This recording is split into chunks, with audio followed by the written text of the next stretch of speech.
411 Live. Where you can learn about issues that impact us every day. State of world, 411 Live. Real people, real talk. Made to help people in our community in every way.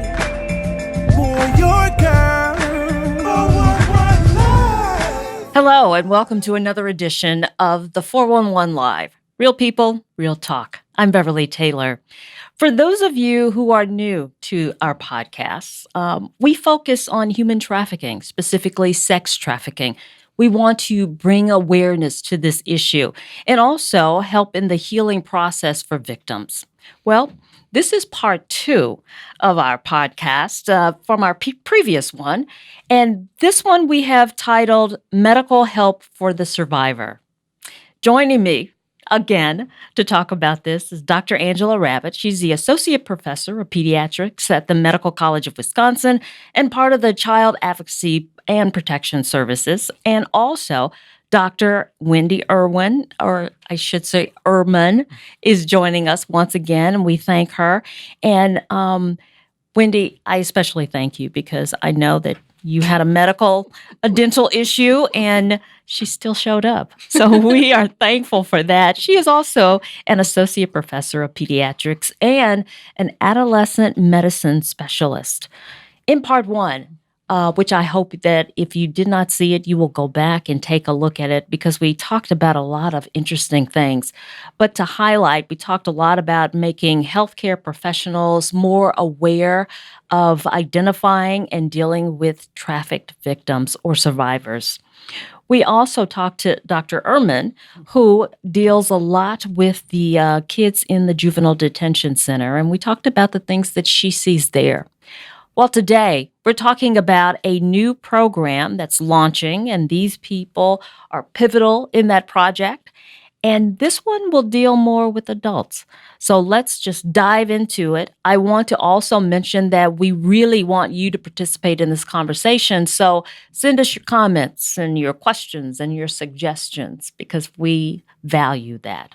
So let's just get started. First of all, let's talk about this new program. So HCAST, what does that stand for? What are we doing here? HCAST stands for Healthcare Collaborative Against Sex Trafficking. Okay. So this is a program, a project that we've been working on for about 1.5 years now. It came out of our previous projects, POSI, Proactive Outreach for the Health of Sexually Exploited Youth. Gotcha. During that project, we developed a lot of resources for medical providers who were seeing victims who were minors. And also, as part of that project, we got a group of healthcare professionals from different health systems in Milwaukee together to kind of advise us on the process for that project. Mm-hmm. One of the things that they told us is this: it's great that we have these resources now for youth, but we really need help with adults as well.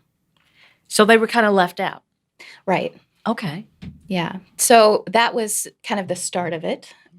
We recognize that healthcare providers in general don't always know what to do when they're seeing victims or survivors, people who have been experiencing sex trafficking. And so we wanted to give them those tools. But before you can start working on that, I think you have to understand really what the problems and the barriers are. Mm-hmm. So that's what we've been doing for the past 1.5 years. So does this entail the focus groups? Yes. Yeah. We got a lot of interesting information out of the focus groups. I think one of the main things that I took away from it is that people want to be respected. Mm. So they don't want to go into an emergency room or a medical care setting, whether it's a clinic or an urgent care, and have people look down on them or talk down to them or call them a prostitute. They want to be treated with the same respect as everybody else. And that was a real clear theme that came through. Yeah. Wow. So these were focus groups of people who had experienced trafficking. And we were specifically asking them about their experiences with healthcare, some of the challenges that they experienced and barriers, and then their suggestions for what could be done better. We also talked to community service agencies who are working with clients and trying to get them into healthcare settings to see what kind of barriers they were experiencing. Okay. So you guys are in the medical field. Mm-hmm. and these folks are telling you what they're saying that's being done wrong. Yes. What was your reaction? Were you shocked? Did you No. get some things that you didn't expect? No, I wasn't shocked because I think it's been a problem that's been overlooked or not looked at, and it's been looked at more like they were doing something illegal, like they were not a victim, but instead they were the person that was doing something wrong. And I think there is a tendency to look down on them. I mean, we've seen attitudes change since we've started this, and even in the legal system now. Youth are not supposed to be like, if a youth has been involved in trafficking, we used to call them, like Angie said, juvenile prostitutes. And now even in the legal system, now they're looked at as victims, or as we would look at them as survivors of sex trafficking. So then they don't have the legal consequences. Very good. Very good. Okay. So you talked to people who were sex trafficked. Yes. And you talked to community groups who deal with victims and survivors of sex trafficking. Right. And got insight from them as well. Right. Who else did you talk to? Well, we took all of that information that we got and we brought it back to our group, HCAST. And HCAST is a group of medical providers and mental health care providers from all of the major health systems in Milwaukee and the community health centers, the free and community clinic collaborative, the FC3, and some other organizations that frequently work with people who have been trafficked or are victims of sexual violence. So we got that group together. We brought all of this information to them, and then together we came up with some plans for what we were going to do to address those barriers. So what are you going to do? Well, one of the things, several things, it's a very ambitious project. One of the things we heard from survivors is that, especially when they're just coming out of the life, healthcare is not the priority. Yeah. They're worried about where they're going to stay, shelter, food, just basic needs. Those things have to be met before they can move on to address other things going on in their life, including healthcare. So, but they're often presenting to medical providers because they are injured, because of substance abuse issues, because they're brought in by law enforcement or CPS for medical screens. And so it's really important for healthcare providers to have connections to community agencies so that they can help address some of those basic needs that are really just as important to that person's health as getting medical care at that moment. Yeah, those resources, yeah. Right. So, but healthcare providers don't know about those resources. So one of the things that we're doing is working with the Human Trafficking Task Force of Greater Milwaukee to create a resource list of agencies in Milwaukee that are working specifically with or have programming for people who are trafficked. Are there many? There, I think, are more than you would expect, and there certainly are more than there were 5 years ago. Yeah. So, but identifying where they are and which ones are specifically working with victims and survivors is important. So we'll gather those together. We want to really make sure we include survivors in all of this, so they'll help with kind of identification and vetting of these resources. And then we are partnering with Impact 211 to get those resources into their system. So that's one thing. We also recognize and heard loud and clear that healthcare providers need more education. And we talked about that a little bit, everything from identification and screening, and then what do you do? That's important. Right. But also what's really important, and Wendi talked about this, is that survivors are reporting that when they go in for medical care, they often feel very judged. And that's really a barrier to seeking care. So, and accepting healthcare services. Yeah. So education also needs to focus on the realities of sex trafficking, the coercion and the violence that these men and women are experiencing, and things that medical providers and staff can do to prevent more emotional trauma when they're coming in for healthcare. Gotcha. So that, you pointed to her when you were saying more information about how they're treated when they go in to see the medical doctor? Is that because for some they're still looked at as a prostitute or? Yeah, and we heard from some survivors too about stories about substance use in particular can be a real issue for many of these people. Addiction. We've heard stories of people didn't want to go into the hospital when they needed to because they were afraid of going into withdrawal. People were talked about being looked at as a drug addict when they were coming in for help and, looking down on them. So dealing with addiction and substance use is also a really important part of this, and also hooking people up and hooking them up when they're ready to get involved is really important too, because one of the things we did hear was that somebody might be ready to go into drug treatment, but if you can't provide the services right then when they're motivated, a day later that moment may be gone. Yeah, you got to do it then when they're ready. Yeah. Right. Yeah. And those services, they do exist. Of course, we always need more, but knowing how to access them is important. Gotcha. I hope you are hearing things that interest you in our conversation, and I welcome you to, or I should say, I encourage you to send your comments. Again, we really want to hear and see your suggestions and your comments and anything that you want to say or ask, or feel free to do that. You're part of this conversation. You're the fourth person at the table, so don't forget that. We're going to take a quick break, and we're going to come back and continue our conversation. Stay with us.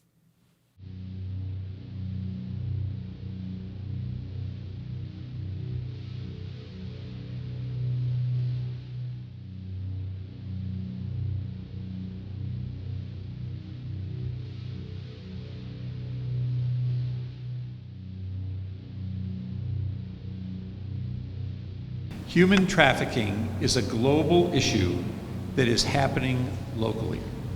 This is a problem that we cannot ignore. Being so scared on that hotel bed and wish I had my mommy. Going back into that feeling of, man, what am I getting myself into? She rests her head on the prison to which she's chained. I'm standing there and I can't move.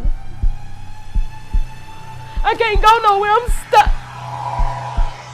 Drug into this spider's web, and she can't untangle herself to freedom. Him telling me how pretty I am and what I can do to trick guys out of money and what I need to do and how much money I need to bring back, and him making me change into different lingeries to take pictures of me to put me on Craigslist. Now I'm a product to be sold. Beneath this ground we walk is a hell of movement in a forced direction. Gridlocked, traffic lights, sex, currency, bodies, stock, fear, monopolized, auction, blocks. Another John, he come another one, and just being sold over and over and over and over. Minds groomed to be immune to pain. And you used to it, and you just lay there. Numb, desensitized, innocence, drained. I went from that scared little girl, from the foster care, from being molested by my stepbrother, by my foster brother, to being a lonely little girl stuck in a house, so scared with my mother, to being trafficked.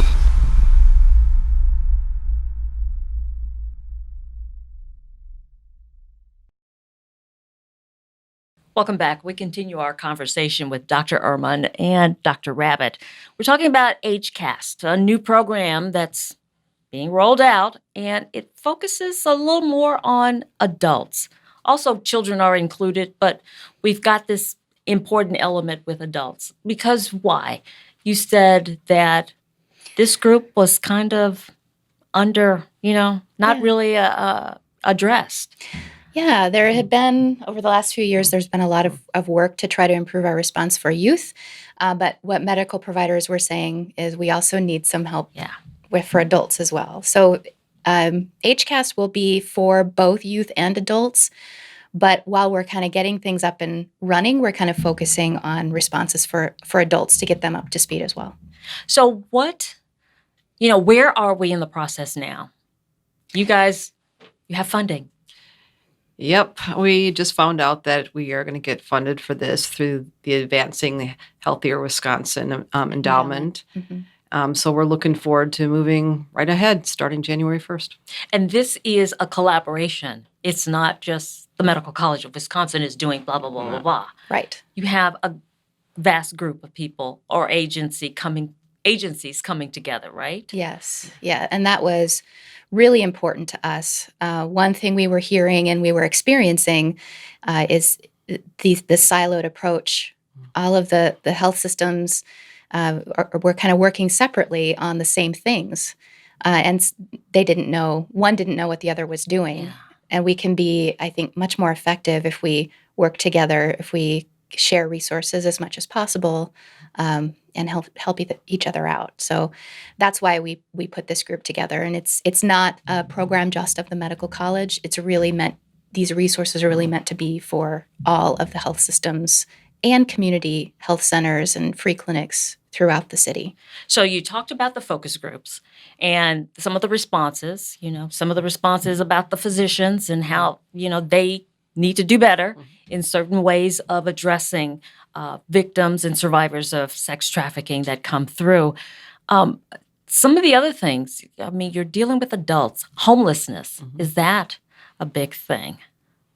I think shelter is probably shelter and a place to live, a roof under your head is probably one of the most important issues that needs to be dealt with here. I think if you don't have a home or a roof over your head, then that's going to be priority number one. You're not going to go in to get health services if you don't know where you're going home to.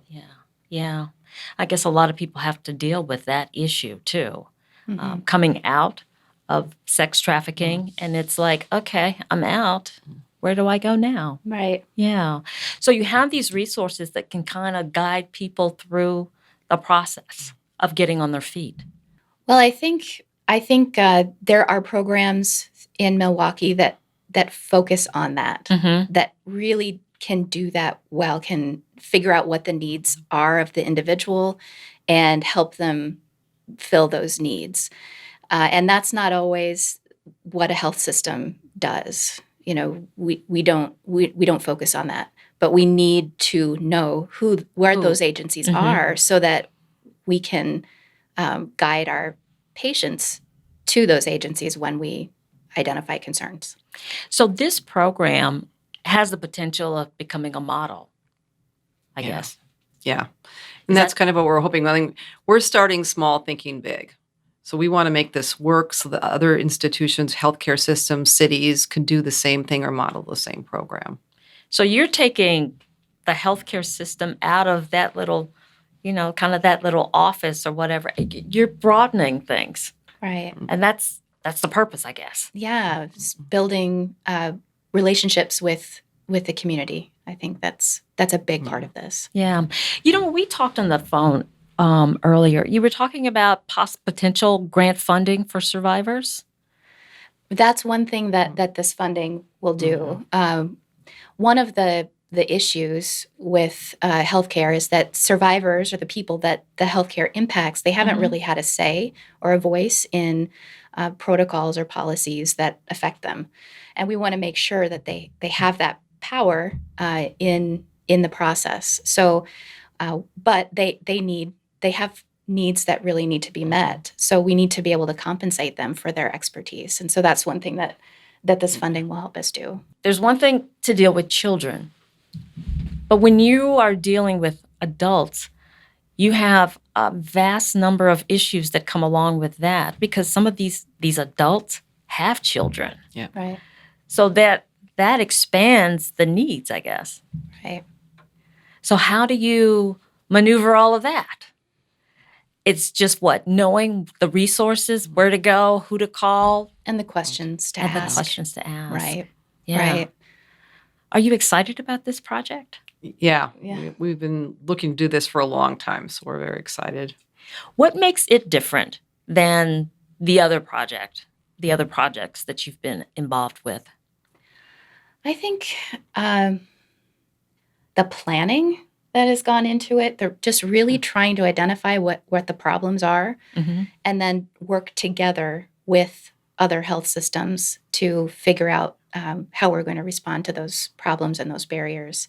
The collaboration, I think, is something that is really unique about this project. And the scope of it too. I think we're really reaching out in Milwaukee across systems to get as many healthcare providers and healthcare systems involved. So it's much broader than what we've done before. Yeah. Was this a hard sell to get these folks on board? I think one thing that we learned through this project is, start lower. We want to get the buy-in from healthcare administration. And what we found is that engaging the people who are actually doing the work can lead to the upper administration to get the help. So if you can start with the people who are seeing it, doing it, and get their buy-in, you can eventually work up to get the health systems fully engaged in this. That's smart. Yeah, and that will be it. Yeah, and that will be part of what we do is really trying to, even within health systems, really connecting the people who are actually the front line doing the work and understand the problems with the people who have the leadership skills and the ability to really promote changes. Right. And also getting the survivors to talk to those higher level people as well is really important. Right. I've seen a lot of projects and plans and ideas where it starts up here and it gets stuck right along here and doesn't really go all filtered down to the workhorses, so to speak. So going the way you're doing it makes total sense to me. Yeah. And getting that buy-in, that's huge. Well, we are frontline people. Yeah. Yeah. That's we started with people that we know, with our colleagues. What is your vision for this? I mean, you're starting here. It's about to bloom, and what are your hopes? Well, our hopes is that we can build with this project over the next 3 years that will really build a foundation. We talked about we're going to develop some education. We're going to improve community relationships between medical and community agencies. We're also going to create some standards of care. That was something that healthcare providers really wanted. Like, if you're going to create a protocol for your organization, what should be included in that? We'll kind of build those standards as a group so we can all kind of agree on what should be included. Hopefully we'll have a good resource base that'll be updated so that any healthcare provider or anybody seeking services will be able to call, and we'll have up-to-date resources where they can go for whatever their needs are: housing, medical, substance abuse, whatever they need. And then we'll start implementing all of those things towards the end of this project in areas where there are a lot of survivors and victims located. So really high-risk areas. Yeah. And that will be the start. Once we get an understanding of really how to do that, then the hope is that that can be expanded to other areas as well.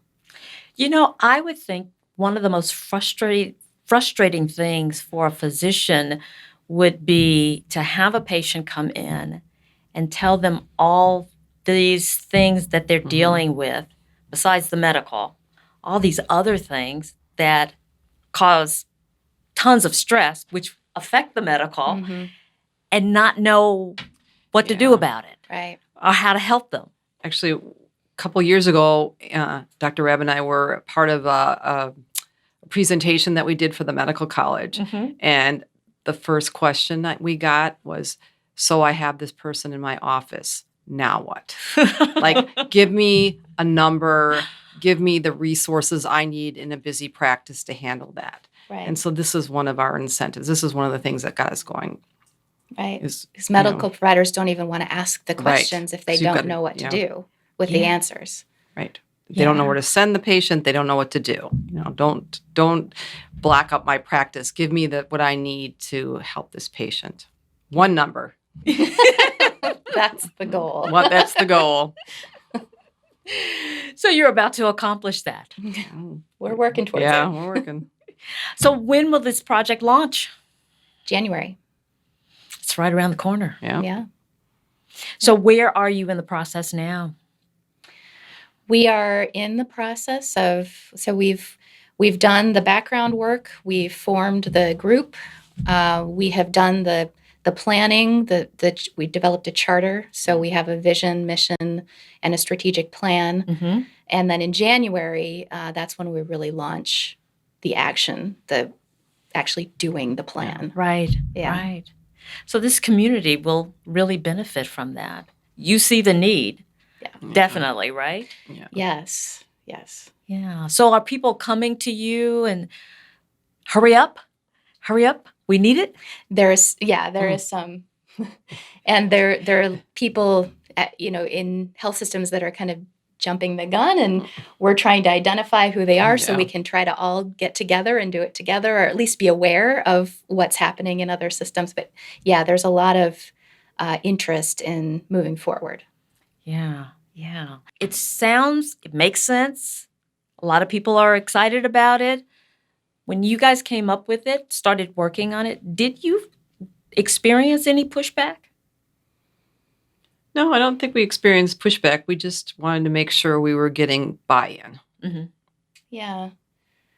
No, that at least not from our colleagues, not from the people who are in it and seeing the patients. There is really no question that this is needed and important. And there was really a lot of interest from community agencies too, because they get frustrated when they send someone to a healthcare center and maybe the experience isn't great, and so they don't know where to send their clients. Right. And that's one thing that we're trying to improve as well. If we can really get some areas up and running that are really doing a good job, then that would be a great referral site for community agencies.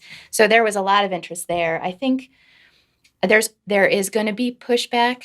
I'm anticipating because there always is. Mm-hmm. And there's limited resources within health systems. Leadership in health systems, they have to make a lot of decisions. They have to allocate resources to areas where it's most needed. And so helping them understand that this is an important area that deserves attention, I think will be one of the things that we really have to work on. Are you concerned about growth? About growing too much? Or? Well, I think we'd like to eventually have others be able to replicate this, or to give them the guidelines and the tools, so that we don't see ourselves, I think, going out there and replicating this other places, but we want other people to be able to use what we develop to do it on their own in their communities. So they have to be kind of broad resources that can be changed to fit the needs of different systems. It must be rewarding to you personally to know that you are kind of changing the dynamic within the community. Do you feel that, or do you recognize what you're doing? I kind of feel like we're just so busy, we're just doing it. Yeah, I think we're just looking at what our goals are ahead and how we're going to get there. Yeah, I mean, there's a mountain. Yeah, a lot of work. There's a lot of work ahead of us. Yeah, absolutely. But man, is it going to be worth it? Yeah. I hope so. I hope so. I think it will. Yeah. Hope it changes the Milwaukee image of all the negative that we've heard about this issue in Milwaukee. Yeah, that is, I think, really important, because one thing that I have learned through these projects is that there are amazing people in Milwaukee that really care and are really working hard and giving themselves to make things better. Mm-hmm. And not everyone sees that or pays attention to it. But that's one thing that keeps me going, really. That's the thing, is working with people that are so inspiring. Yeah, absolutely. Well, you guys are inspiring. What you do, what you're about to do, what you're embarking on, it's great. And it always encourages me when people like you come up with ideas to better the community and get people to work collaboratively, which is so important. Mm-hmm. Get them out of the silos. Yeah. Get everybody talking, everybody on the same page. Right. Yeah. So thank you. Thank you. Thank you. And thank you for joining me. Dr. Ehrman, Dr. Rabbit, it's a pleasure. So you said it launches in January. We'll have to do another one in find out how things are going. Can do that. You do that? Okay, sounds good. Thank you very much, ladies. And thank you for joining us for another edition of the 411 Live. Real people, real talk. I'm Beverly Taylor. Also, I want to remind you again, we're a nonprofit organization, so we need your help. So if you are so inclined to help us financially, please go to our website, the411live.org. You can see how you can help. You can also leave comments and questions. We appreciate that as well. So remember, the 411 Live, Real People, Real Talk. And if you missed any of the previous podcasts, besides going to our email, you can also go to, we have lots of new places to go. I want to introduce the iHeart Radio podcast. You can find us there now. And of course, you can also go to our YouTube channel, Facebook, Twitter. We're there and we appreciate you. So thank you again for joining us. And please join us again next time.